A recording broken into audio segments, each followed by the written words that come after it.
हम पुष्पांजलि झा प्रणाम करै छी सब मिथिलावासी के। आइ जे छै से आइ शामक चावल के खीर बनबऽ वाला छी।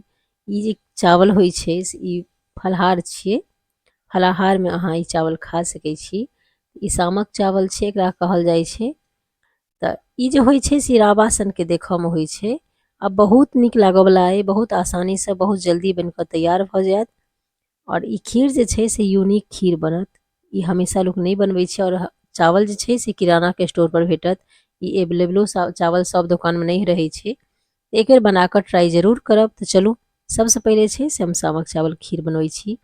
ई जे छै से सामक चावल देखते छियै जे ई चावल जे छै से ई बिल्कुल रावा जकाँ छै। मोटका जे सूजी होइ छै तेहन टाइप के छै ई, और बिल्कुल गोल गोल हैत। तऽ एक कटोरी जे छै से हम सामक चावल लेलहुँ हैं। ओहिमे जे छै से हम 1 चम्मच घी दऽ कऽ ड्राई फ्रूट के जे छै से हम रोस्ट कऽ लै छी। ड्राई फ्रूट में जे छै से हम तऽ एहिमे बादाम आ काजू कऽ रहल छी। अपने के जेहन पिस्ता करऽ के हैत या फिर किशमिश करऽ के हैत अहाँ ओहो सब कऽ सकै छी, कोनो दिक्कत नहीं छै। जे ड्राई फ्रूट अपने के नीक लागै तकरा जे छै से भूजि लेब। ई हल्का हल्का जे छै से ब्राउन भऽ गेलैए, फ्राई भऽ गेलैए। आब एकरा हम निकालि लै छी काजू और बादाम के। और तकर बाद जे छै से एही लोहिया में जे छै से हम सामक चावल जे निकालने छलहुँ तकरा हम भूजै छियै। तऽ देखियौ, एहि चावल के जे छै से लो फ्लेम पर जे छै से फ्राई कऽ लेब घी में। तऽ एकरा जे छै से हम लोए फ्लेम पर जे छै से फ्राई कऽ रहल छी। ई जे छै से चावल के फ्राई करैत करैत जे छै से लगभग 4 से 5 मिनट में अहाँ देखबै जे ई सबटा चावल जे छै से फूलऽ लागै छै। मरहा जेना होइ छै गाँव सबमें ओही टाइप के होइ छै, लेकिन मरहा जे होइ छै से हल्का होइ छै। ई चावल जकाँ वजनदार होइ छै। तऽ देखियौ सबटा जे छै से फूलि रहल छै। और ई जखन फूलि जायत तखन ई जे छै से डबल डबल चावल भऽ जाइ छै। तऽ देखियौ एही तरीका से छै से फूलि रहल यऽ। जखन एकरा भुजबै आ ई फूलऽ लागत तखन बुझि जायब कि भऽ गेल यऽ। ई 4 से 5 मिनट में लो फ्लेम पर भऽ जाइ छै। तऽ आब एकरा हटा दै छियै। भऽ गेल यऽ, जखन फूलऽ लागै छै चावल तऽ भऽ गेल यऽ। आब एहि पर दूध दै छियै। तऽ देखियौ ई लगभग जे छै चावल हम 300 ग्राम लेलहुँ हैं। तऽ ओहि हिसाब से दूध 1 लीटर दूध दऽ देल करबै। तऽ हम 1 लीटर दूध जे छै से लोहिया में उबालि रहल छी। और तकर बाद जे छै से ई जखन एक उबाल आबि जाय दूध में तकर बाद जे छै से एहिमे ड्राई फ्रूट दऽ देबै। तऽ देखते छियै एक उबाल आबि गेलैए। तऽ आब जे छै से ड्राई फ्रूट जे हम रखने छलहुँ भूजि कऽ तकरा कुटि कऽ दऽ देलियै। अपने जे छै से ड्राई फ्रूट कुटि कऽ दऽ सकै छी या फिर कद्दूकस कऽ कऽ अहाँ दऽ सकै छियै। किशमिश देबाक हैत तऽ ओहो दऽ सकै छियै। सबके चला लै छियै। और देखते छियै कि कलर कतेक सुन्दर भऽ रहल छै दूध, किएक जे छै से 5-7 मिनट दूध के उबालल भऽ गेलैए। तऽ बहुत गाढ़ा नहीं करबाक छै, हल्का 5-7 मिनट बेसी उबालि दियौ। और तकर बाद छै से हम केसर के धागा दऽ दै छियै। तऽ केसर के धागा जे छै से बहुत बढ़िआँ कलरो आबि जाइ छै और फ्लेवरो बहुत बढ़िआँ भऽ जाइ छै, टेस्टो बढ़िआँ होइ छै। एवलेबल हुए तऽ जरूर दियौ केसर के धागा, नहीं हुए तऽ कोनो बात नहीं छै। एहिमे इलायची पाउडर सेहो देबाक रहै छै तऽ ओहो दऽ सकै छी। एकरा सब चला लै छियै। और यदि केसर के धागा देलाके बाद जे छै से एकरा 2 मिनट बाद तक एकरा लगातार चलबैत रहब। तकर बाद जे छै से एहिमे जे छै चावल देबाक छै। ई भऽ गेल यऽ। एकर कलर केसर के धागा के वजह से जे छै से हल्का हल्का क्रीम कलर भऽ जाइ छै।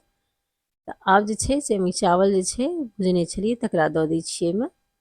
आ चावल जे भूजि कऽ दऽ रहल छियै ने तऽ ई बहुत जल्दी भऽ जायत। यदि चावल अहाँ बिना भुजने यदि खीर बनेबै तऽ ओहिमे बहुत टाइम लागै छै, दूध बहुत लागै छै, बहुत टाइम तक जे छै से बरकैत रहै छै। और चावलके जे छै से घी में भूजि कऽ खीर बनेबै तऽ 5 मिनट के अन्दर बनि कऽ रेडी भऽ जायत। तऽ ई जे छै से आब भऽ गेल यऽ। आब एकरा चला लै छियै। लगभग 5 से 6 मिनट जे छै से एकरा एनाही चलबैत रहबै ताकि जे छै से चावल नीचाँ में बैसै नहि, कढ़ाई में चिपकै नहि। तऽ ताहि दुआरे छै से एकरा लगातार चलबैत रहब। आ ई खीर बनि कऽ बहुत आसानी से रेडी भऽ जाइ छै। अपने जे छै से ई चैनल में ई खीर पसंद आबय तऽ लाइक सब्सक्राइब सेहो कऽ लेब, ताकि एहि तरीका के जे छै मैथिली चैनल के जे वीडियो छै से अपने लग आसानी से पहुँचैत रहत और देखैत रहब अहाँ अपने सब। तऽ देखियौ ई खीर बनि कऽ रेडी भऽ गेलै यऽ। जखन ई ठंडा हेतै तऽ और बहुत बढ़िआँ जकाँ हेतै। आब एहिमे हम चीनी दऽ दै छियै। तऽ देखियौ जतेक अपने के खीर देलियै यऽ तकर चावल लेलियै यऽ उसामा के तकर आधा जे छै से चीनी नॉर्मल होइ छै। ओना अपनेके जेहन मीठ पसंद हुए ताहिके हिसाबसँ चीनी जे छै से कम बेसी कऽ सकै छी। हम आधा कटोरी छै से चीनी देलहुँ यऽ। 1 कटोरी सामक चावल छलै तऽ आधा कटोरी चीनी देलियै। आ ई इलायची पाउडर छै तऽ से दऽ दै छियै। आब जे छै से मिला दै छियै। देखियौ बहुत बढ़िआँ खीर बनि कऽ रेडी भऽ गेल हन। 5 से 7 मिनट जे होइ छै ने, ओहीमे जे छै से खीर बनि कऽ तैयार भऽ जाइ छै। तऽ अपनेके जे छै से फलाहारमे ई खीरके अहाँ जरूर यूज कऽ सकै छी। आब जे छै से ई चावल भऽ गेलैए। तऽ देखियौ एहि चावलके खीर बनबैयोमे जे छै जतेक प्रोसेस करबाक छै से सब जे छै से लोए फ्लेमपर करब। एहि दुआरे जे जल्दी जल्दीमे जे छै से उबलि जेतै तऽ चावल सिझत नहि। लो फ्लेमपर जे छै से एकरा आराम आरामसँ करबै तऽ ई सभटा चावल जे छै से फूलि कऽ दूधमे मिल जाइ छै। तऽ ताहि दुआरे छै से लोए फ्लेमपर बनायब। आओर एकरा चेक करबाक हैत तऽ एनाही कऽ कऽ अहाँ दाबि कऽ चेक कऽ सकै छी। बिल्कुल हाथसँ पिसा जायत। ओनाहु जे छै से 5 से 6 मिनटमे ई भऽ जाइ छै। तऽ आब ई भऽ गेलै। आब एकरा उतारि दै छियै। एकरा सर्व कऽ कऽ अपनेके देखा रहल छी। गैस बन्द कऽ देलियै। आ गैस बन्द केलाके 5 मिनट बाद हम सर्व कऽ कऽ अपनेके देखा रहल छी। तऽ देखियौ कतेक नीक लागै छै। खेनिहार तऽ बहुत खुशी हेबे करता। आओर सबसँ बड़का बात छै जे अपनेक सब जेना व्रत करै छी, ओहि व्रतमे एकर फलाहार कयल जाइ छै। जरूर ट्राई कऽ के देखियौ। देखियौ कतेक बढ़िआँ लागै छै। अपनेक ड्राई फ्रूट जे छै और चीनी जे छै से अपनेके हिसाबसँ कम बेसी कऽ सकै छी।